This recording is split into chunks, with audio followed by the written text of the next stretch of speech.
ఆకాశం భారంగా ఉంది. నది నిశ్శబ్దంగా ఉంది. మట్టిబాట పక్కన ఒక చిన్న తాబేలు నెమ్మదిగా నడుస్తోంది. ఎవ్వరికీ కనిపించకుండా, తన బరువును తప్ప ఇంకేమీ మోసుకోకుండా. అంతలో వాన మొదలైంది. ఒక్కసారిగా ఆగకుండా నది ఉప్పొంగింది. ప్రశాంతత అల్లకల్లోలమైంది. దారులపై నీరు పరుగులు తీసింది. తాబేలు పరుగెత్తలేదు, నిలబడింది. వరద బలంగా తోసింది. బండ్లు తేలిపోయాయి. గ్రామం వంగిపోయింది.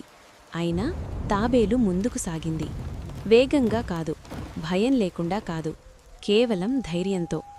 నీరు దాని గవచాన్ని తాకింది. వాన ముఖాన్ని కొట్టింది. కాని కళ్ళు మాత్రం స్థిరంగా ఉన్నాయి. ధైర్యం ఎప్పుడూ గర్జించదు, కొన్నిసార్లు నడుస్తుంది. ముందొక మేక విరిగిన పలకపై కంపిస్తోంది. నీటిలో చిక్కుకుంది.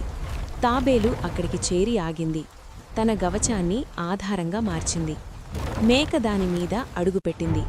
చిన్నదిగా కనిపించిన దానిపై నమ్మకం పెట్టుకుంది. నెమ్మదిగా, జాగ్రత్తగా తాబేలు ఆ బరువును మోసింది. వాన తగ్గింది. ప్రవాహం బలహీనమైంది. ఇంకొక ప్రాణం ఎదురుచూసింది. చెత్త మధ్య చిక్కుకున్న ఒక కుక్క. మళ్లీ తాబేలు ఆదింది. మళ్లీ తన గవచాన్ని ఇచ్చింది. 2 ప్రాణాలు మీద ఉన్న తాబేలు ఎత్తైన నేలవైపు కదిలింది. అడుగు తరువాత అడుగు.